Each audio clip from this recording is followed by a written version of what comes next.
Que se passe-t-il avec les loges VIP du Barça? Pourquoi le FC Barcelone n'est toujours pas à la règle du 1 pour 1? Pourquoi pour moi il y a trop de zones d'ombre et trop d'incohérences dans cette histoire? Restez avec moi, je vous explique tout. Mais avant de commencer, n'oubliez pas de vous abonner, de liker et de partager. Tout a commencé quand RAC Uno a publié une information hier soir selon laquelle le Barça n'a pas encore l'approbation de Cro pour approuver l'opération des sièges VIP. Et par conséquent, la Liga ne peut pas encore l'accepter. Le club suppose déjà qu'il fermera le mercato en dehors de la règle du fair play 1 pour 1. Tout d'abord, qu'est-ce que la règle du 1 pour 1? C'est une règle du fair play financier imposée par la Liga qui autorise une équipe à dépenser autant qu'il a gagné. C'est-à-dire que pour 1 euro gagné, il peut dépenser 1 euro en transfert. Aujourd'hui, le Barça n'est pas à cette règle-là. Ça veut dire qu'aujourd'hui, le Barça, sur une somme qu'il aurait gagnée, il ne peut dépenser qu'une petite partie en mercato. Et c'est dans ce contexte-là que le Barça a mis en vente ses loges VIP et attend l'approbation de la société qui fait l'audit comptable pour pouvoir valider et qu'il soit accepté par la Liga. Le souci, c'est que la société Cro ne veut pas accepter la vente des sièges VIP tant que le stade n'est pas ouvert et qu'il n'est pas exploité. C'est-à-dire qu'il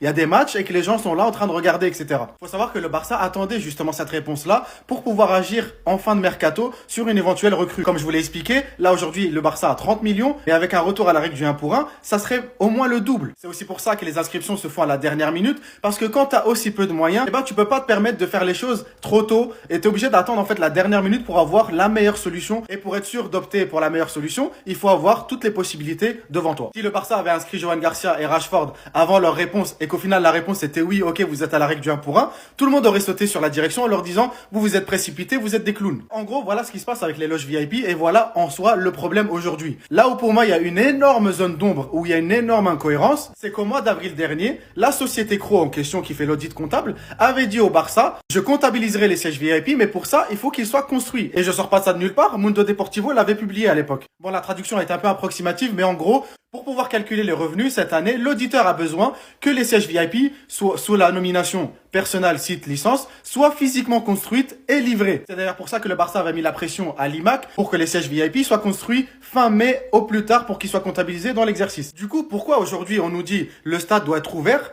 et en mai, on nous dit, non, faut juste que les sièges VIP soient construits. Et vous savez quoi? Moi, je pense que Laporta l'avait senti venir, celle-là. C'est pour ça, pour moi, qu'il a annoncé le retour au Camp Nou le 10 août, là où je sais pas quoi, pour le Gamper. Parce que pour moi, ça n'a aucun sens d'aller mentir sur ça. Ça n'a aucun sens d'aller dire que le stade va être ouvert, vu l'état dans lequel il était le stade. Il n'y a aucune cohérence. Regardez, d'un côté, il inscrit les joueurs à la dernière minute, parce que le gars, il est prévoyant, il est méfiant. Mais d'un autre côté, il annonce un retour au stade, alors que ça se voit que c'est pas possible. Ce qui est encore plus fou dans cette histoire, c'est que d'après Hector Moedano, un créateur de contenu mais qui travaille également dans la finance, selon lui, ça aurait servi à rien que le Gamper ait eu lieu parce que de toute façon, il n'aurait comptabilisé les loges VIP que si la Liga avait commencé. Et ça, encore une fois, c'est pas cohérent parce que si le stade est ouvert et qu'on y joue dedans et que les gens sont dans les sièges VIP, pourquoi ne pas les accepter? Les sièges VIP, ils sont pas rattachés que à la Liga, à ce que je sache. Bref, après, c'est que mon opinion. Certains vont me dire que je défends encore la direction alors qu'ils ne méritent pas. Mais moi, ce que je vois pour l'instant, c'est qu'il y a énormément d'incohérences. Et pour l'instant, il y a rien, en fait, qui nous dit que la direction a mal fait quelque chose. On leur a demandé que les loges soient construites. Ils les ont construites et ils ont remis les documents. Basta. Bref, j'espère que ça a été clair pour vous. Et dites-moi ce que vous en pensez en commentaire. Mais c'est quoi encore ce bordel? Laporta, il ment sur tout, en fait, c'est ça? On a des inondations dans le stade. C'est ça le Camp Nou. C'est pour ça qu'on n'y retourne pas. Attendez 2 secondes. Je branche juste mon cerveau. Oh, il pleut! Il pleut dans un stade en pleine construction, qui n'a pas encore de toit, qui n'a pas encore construit le dernier étage de ce stade-là. Oh, il y a de l'eau dans les tribunes! Choquant! Il y a de fortes averses, donc il y a de l'eau dans les tribunes. Oh là là! Quel club de clowns! Quel club de clowns qui ne contrôle pas la météo! Sérieusement? Même des choses aussi bêtes que ça, faut vous expliquer. Genre, ça veut rigoler sur le Barça, parce qu'il y a de l'eau dans les travées des tribunes, un jour de pluie, dans un stade en pleine construction, donc qui n'a pas encore de toit, qui n'a pas encore construit le dernier étage qui est censé abriter et protéger ces tribunes de la pluie. Mais c'est vous les clowns. Le but, c'est même pas de défendre mon Barça, c'est même pas de défendre mon club, c'est du bon sens. Genre là, on va en vouloir au club de ne pas contrôler les éléments ou c'est quoi? Je veux bien taper sur Laporta, je veux bien rigoler sur le Barça et les vanner quand on est des clowns parce qu'on ne fait pas des choses correctement comme les autres clubs. Mais vous pensez que les autres clubs, quand ils construisent leur stade, quand il pleut pas dans le stade? C'est ouf. On vit dans votre tête, les gars.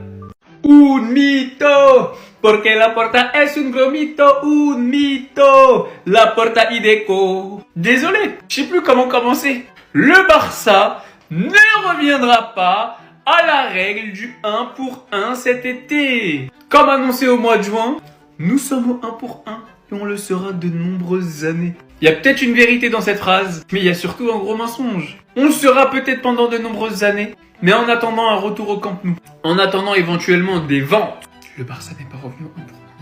Pour que vous compreniez un petit peu mieux, si vous comprenez pas le 1 pour 1, j'ai déjà fait une vidéo où je vous l'explique, vous redescendez un petit peu, vous allez trouver. Pourquoi le Barça ne revient pas au 1 pour 1 comme Laporta l'avait prévu? Comme vous pouvez le voir, le FC Barcelone n'a pas l'approbation de Kroos pour autoriser les sièges VIP.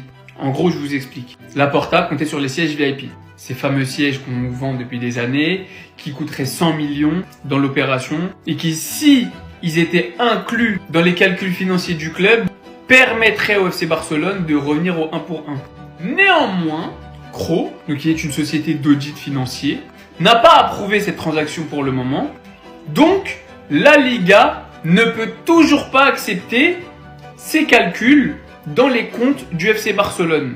Du coup, le FC Barcelone se résigne et part du principe qu'on finira ce mercato sans revenir à la règle du 1 pour 1. Encore une fois, on nous a menti. Et encore une fois, le problème, ce n'est pas de ne pas être au 1 pour 1, c'est le mensonge. Il suffisait de dire, on fait tout le nécessaire pour y revenir, on espère y revenir avant la fin du mercato.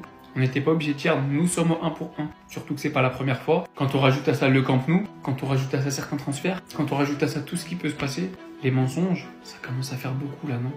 Les gars, je suis pas là pour tirer sur Madrid, mais pour pointer l'arbitrage en Liga. Comment vous pouvez m'expliquer qu'en 3 saisons, Lewandowski a marqué 7 pénaltys, et j'ai bien dit marqué, pas obtenu, 7 pénaltys en 3 saisons en étant le tireur attitré des pénaltys, et que Mbappé, en une saison plus un match, il a marqué 8 pénaltys, en n'étant pas directement le tireur de pénaltys attitré. Donc rendez-vous compte de cette folie, en une saison et un match. Une saison et un match. Sachant que là où je vais aller encore plus loin, c'est que sur les 3 saisons, le Barça a gagné 2 fois la Liga, donc a été 2 fois leader de son championnat. Encore sous Xavi, c'était des petits scores. Mais sous Flick, on a explosé toutes les équipes de Liga. On a passé quasi tout notre temps dans la surface adverse. Croyez-moi que des fautes avec des pénaltys non sifflés, il y en a eu la saison dernière. La saison 2023-2024, je préfère même pas en parler, on était sur TikTok. Depuis la saison 2016-2017, c'est 85 pénaltys pour le Real, 61 pour le Barça, 51 pour l'Atlético. Avec ces statistiques, on peut rien dire, mais on peut pointer une chose du doigt, c'est que l'arbitrage est illogique. Et qu'il peut y avoir les mêmes fautes, les mêmes situations, même parfois le même arbitre, mais ça ne sera pas jugé de la même manière. Parce que les arbitres de Liga sont fous.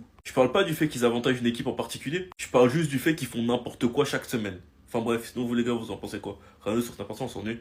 On le sait les amis, normalement il n'y aura pas d'autres arrivées au FC Barcelone. Le Barça joue demain et Hansi Flick était en conférence de presse. On lui a posé beaucoup de questions puisqu'on entend beaucoup de choses, notamment autour de Marc Casado. Moi j'ai fait quelques vidéos où j'ai dit bon voilà, j'avais un peu peur pour Casado parce que c'est vrai que la concurrence va être très très rude cette saison au milieu de terrain. On entendait des bruits de couloir comme quoi voilà, Casado serait courtisé en première ligue. Également dernièrement on a entendu du côté de l'Olympique de Marseille.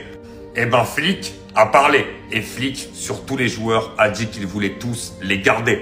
Sur Marc Casado, il a dit « J'ai vu avec Marc, j'ai l'impression qu'il n'a vraiment pas envie de quitter l'équipe et je ne veux pas non plus qu'il parte. La saison sera très longue. Pareil pour Fermín López, j'ai une très très bonne relation avec lui. La saison va être très longue, je veux pouvoir compter sur tous mes joueurs. » C'est vrai qu'aujourd'hui, quand tu regardes au milieu de terrain, tu dis le Barça est tranquille parce qu'entre les petits nouveaux de la Masia dont on n'a pas encore entendu parler et qui toquent à la porte, entre déjà Pedri de Jong qui semble intouchable dans le double pivot, derrière tu as quand même Gavi, Casado, Marc Bernal et en numéro 10, tu as du Dani Olmo, tu as du Fermín López, on sait que Rafinha peut jouer numéro 10, il y a énormément d'options. Mais comme Flick l'a dit, on se dit oui, il y a peut-être voilà 2 postes, Pedri de Jong, après tu as 2 remplaçants et après tu as peut-être encore un autre mec. Mais la saison est longue et on l'a vu la saison dernière, il peut y avoir des blessures. Donc plus tu gardes des éléments forts, plus tu peux remplacer qualitativement tes titulaires indiscutables. Et ça, c'est une chose très importante dans une saison où le Barça a envie d'être sur tous les tableaux jusqu'à la fin. D'autant que c'est une saison post-Coupe du Monde. Tout le monde va vouloir arriver aussi en forme à la fin de la saison. Donc voilà, en tout cas, Hansi Flick l'a dit, il veut garder tous ses joueurs. Mais il dit quoi? Araujo est devenu un joueur clé et capitaine de l'équipe, il fait plus partie de la liste des transferts. Comment ça, un joueur clé? Clé de quoi? Clé de où? Clé qui ouvre quelle boîte? C'est pas clé qui ouvre trésor, ça. Ça, c'est clé coffre boîte de malheur. Et j'arrive pas à comprendre. J'ai jamais entendu Pedri, c'est joueur clé. Yamal, c'est joueur clé. C'est à Rojo, j'entends joueur clé. C'est quelle clé? C'est clé, il ouvre où? C'est clé qui ouvre les caves. C'est pas bonne clé, ça. Il voit comment, en fait? Il voit pas comment, il comprend pas les stratégies? Il sait pas se placer hors jeu, il comprend rien. Mais il disait, eux, c'est joueur clé. Capitaine, j'ai abandonné même. Parce que ça, c'est histoire d'ancienneté, ça, j'ai abandonné. Mais joueur clé. Comment clé? C'est quelle clé? Je ne comprends pas clé de où. C'est peut-être la clé que, même clé de ma poche, là, c'est mieux que clé de lui. Barça, je crois, j'arrive pas à comprendre Barça, comment il fonctionne. Barça, ils nous ont fait souffrir, hein. Depuis, Barça, ils nous ont fait souffrir, hein. Mais on est là, hein. Voilà, on a choisi, c'est ça. C'est ça, on a choisi. Ah, Rojo.